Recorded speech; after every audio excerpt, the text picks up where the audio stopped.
ঘরের রুমে একা একা বসেছিলাম, হঠাৎ করে কে যেন দরজা নক করলো। দরজা খুলতেই দেখি বাবা দাঁড়িয়ে আছে। বাবা আস্তে আস্তে ভিতরে ঢুকলো। ভিতরে ঢুকে আমাকে বলল, আচ্ছা আজকে তোকে আমি একটা প্রশ্ন করব, এই প্রশ্নের উত্তর দিবি।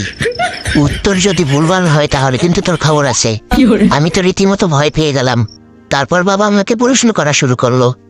বাবা আমাকে বলল, আচ্ছা তুই আমাকে বেশি ভালোবাসিস নাকি তোর মাকে বেশি ভালোবাসিস? আমি বললাম, আমি তোমাদের দুজনকে বেশি ভালোবাসি। এরপর বাবা আমাকে বলল, আচ্ছা আমি যদি আমেরিকায় যাই আর তোর মা যদি ফ্রান্সে যায় তাহলে তুই কার সাথে যাবি?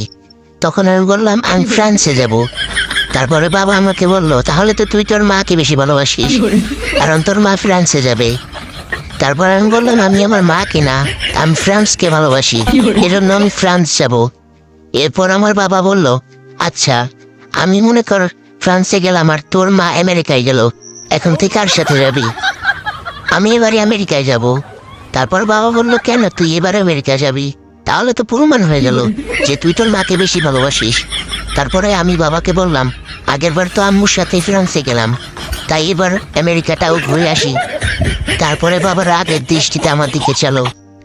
এরপর বাবার আগের দৃষ্টিতে আমাকে বলল, আচ্ছা মনে কর আমি আর তোর মা একসাথে ফ্রান্সে চলে গেলাম, তাহলে তুই কোথায় যাবি? তারপর আমি বললাম, আমি বাসায় থাকবো। তারপর বাবা বলল, তুই বাসায় থাকবি কেন? তারপর আমি বাবাকে বললাম যে ফ্রান্স আর আমেরিকায় ঘুরতে ঘুরতে তো আমি ক্লান্ত হয়ে গেছি, এজন্য আমি বাসায় থাকবো, আর তোমরা যাও গিয়ে ঘুরে আসো। তারপরে বাবা রাগের দৃষ্টিতে আমার দিকে চেয়ে বাসা থেকে বেরিয়ে গেল। কি যেন মনে মনে বলছে, জানি না আজকে দুপুরে আমার খাওয়া হয় কিনা। তোমরা আমার জন্য দোয়া করো। আর ভিডিওটা কেমন লাগছে অবশ্যই কমেন্ট করে জানাও এবং আমার চ্যানেলটা সাবস্ক্রাইব করে পাশেই থাকো। ধন্যবাদ।